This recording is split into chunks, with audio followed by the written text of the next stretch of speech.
Hello guys and girls, and welcome to this definitive guide for the Possessed Mantikora inside the Sanctum Ophidia. Now, this is the first time I've done one of these guides. The guides are aimed at both beginners and experienced players, helping them to either defeat the Mantikora or help increase the speed of their kill for the leaderboard times. Now, although there are many ways to kill the Possessed Mantikora, within these definitive guides I will only be showing you the quickest ways to kill bosses.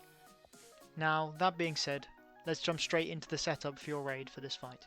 Now, the Possessed Mantikora spawns in the central room in a pool of blood. You want your raid to spread evenly around the outsides, with 3 players standing in set positions as shown on screen now. These 3 players should consist of 1 Templar healer and 2 sorcerers. Now, these 3 positions aren't important for the beginning of the fight, but moving into the black hole phase, these players must be in these set positions. The silver arrows denote where the player should stand, and the gold arrows denote where the players should move after each spear lands on them. Therefore, the left range DPS should be moving to the right, the healer to the right, and the range DPS on the far right moving to his left. I'll explain why these positions are important a little bit later in the video when I come to talk about spears. Now, as a tank, when you pull the boss, you simply want to pull it out of the blood pool and do a full 180 on it so you end up standing between the braziers. As a tank, you should only be worried about the boss's positioning, your own DPS, and the heavy attack as shown on screen now. In positioning both the tank and the boss in this manner, you give as much space as you can for the melee DPS to spread around the boss, which will help you deal with the mechanic which we like to call gazers, which is shown on screen at the moment.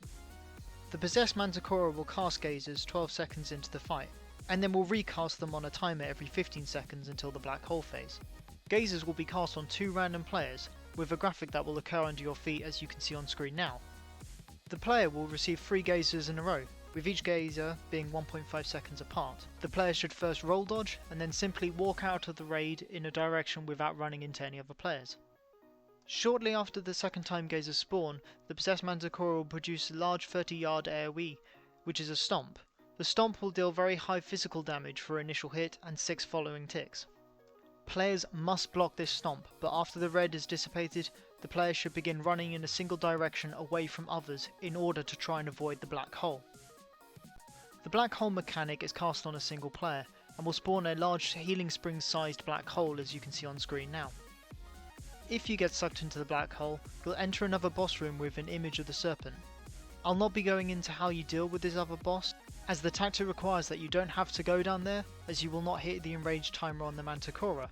Keeping as many people upstairs is vital, as it will give you as much DPS and will help you kill the boss as quickly as possible.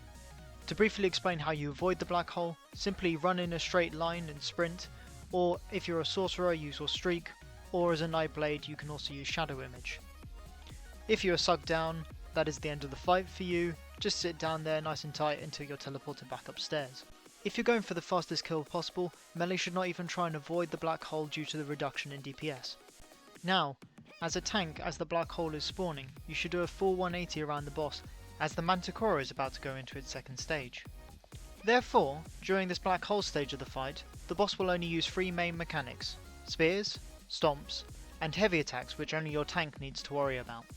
The boss will throw a new spear every 14 seconds, and will stomp once every 22 seconds.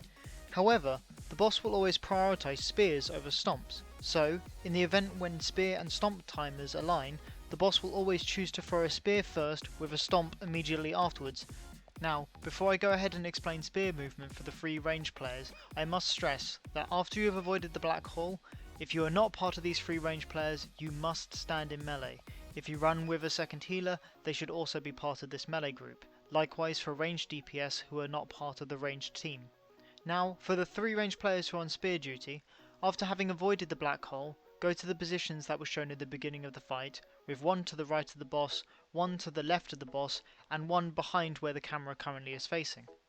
As the Possessed Mantikora throws spears once every 14 seconds, he will perform an ability rotation as follows: 2 spears followed by a stomp, 1 spear followed by a stomp, and 2 spears followed by a stomp thereafter.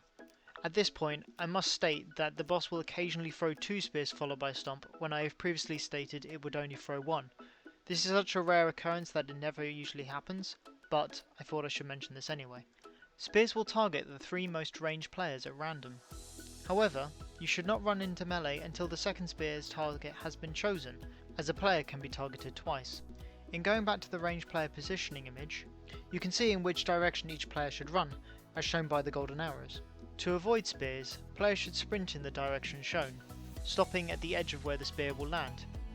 This means that generally after every second spear, the player who receives the second spear, along with the other 2 range players, should run into the melee group at the centre, block the stomp, and spread back to their original positions, or next to a spear that they've already previously dropped. At this point your Templar healers should be spamming Breath of Life, or, in the event that you are running with 2 healers, the ranged healer should be spamming Breath of Life, while the melee healer continues to heal with healing springs. In using this tactic, you make life a lot easier on your healers, as well as increasing your DPS, as each ranged DPS will not have to move for each individual spear.